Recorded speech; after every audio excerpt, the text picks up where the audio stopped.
Are you looking to buy a CNC? You might have looked at the 3018 Pro and noticed that it's priced well below other CNCs, and you might consider getting it.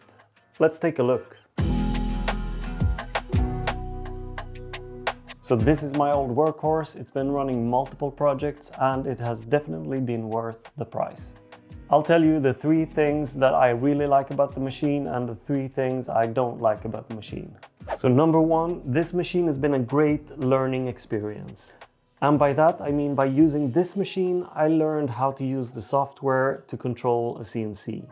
In my case, I've been using Easel by Inventables because it's very easy to use and you can start doing 2D carving within a couple of minutes, even without any experience. And once you learn that, you can also venture down the path of 3D carving.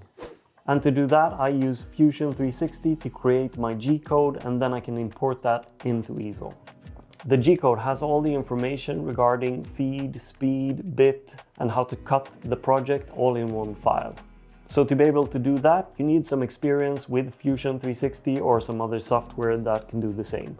Alright, so number 2 is actually the price. You can get this for like $150 on Amazon. And that is really cheap to be able to do some CNC work. It won't come pre-assembled, however, so you need to do that yourself. If you want the original version, you should look at SainSmart, and that machine will run you around $250. Since the price is so low, I really didn't have any expectations of the quality of the machine. But the 3018 Pro has been produced for a very long time now, and that also means that the production has improved over time.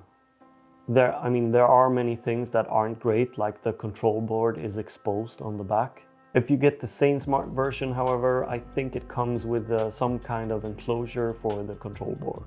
But all in all, the fact that the price is so low, it's a great starting point if you want to get into CNC work.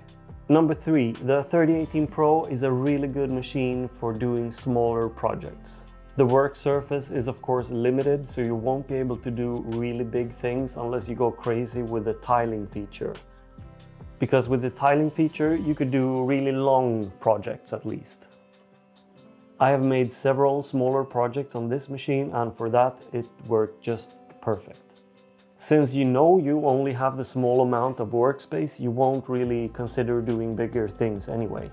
You will adapt and find the project that fits the machine. Now let's talk about the things you'll probably be annoyed by pretty soon. And one of the things that annoyed me pretty early on was the height limitation. Because if you want to carve thicker material, you're pretty limited and there's really not much to do about it. Most of the machines come with an aluminium surface, and of course you can cut down into the aluminium, but it will for sure break some bits. So what I've done to prevent that is I've added a thin piece of plywood beneath my material. But that also eats some of the height you have to work with.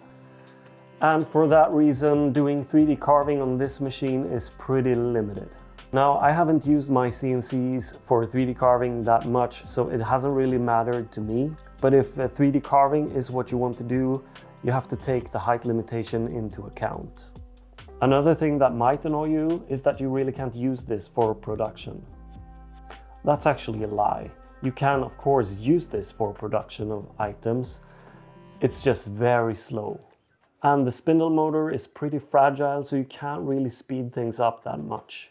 So if you want to produce stuff, you might really want to go at a faster pace than what this can do.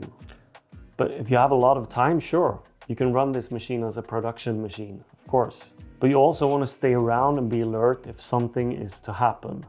I would say I'm more confident leaving my X-Carve than I am leaving this machine running on its own. And things have gone wrong in the past. For one, the machine is extremely light, so when the spindle is running, the machine tends to move around, so I usually clamp it down.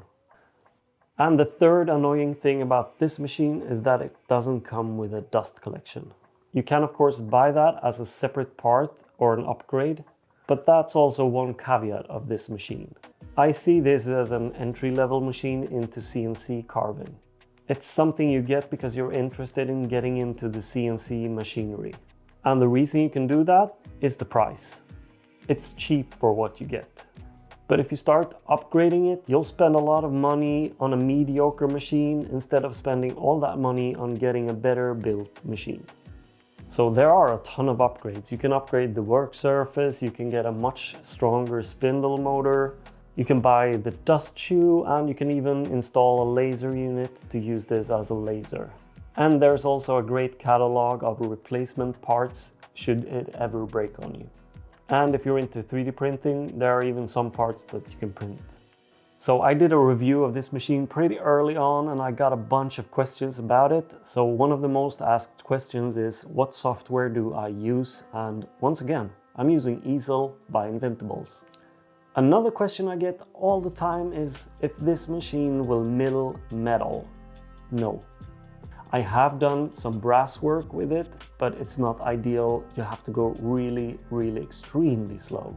So conclusion time. If you're not sure if you want to venture down into the CNC machinery world, or if your budget is limited at this point, this is a perfect starting point. Once you get this machine, you'll learn it, and then you'll figure out if you want to get something even more powerful or with a bigger work surface. And in my opinion, if you want to produce things, I think you should look into something with a bit more torque and power, and you'll be able to produce stuff quicker. So that's it for this one. I hope you enjoyed it. Please subscribe if you haven't, and I'll see you guys in the next one. Bye.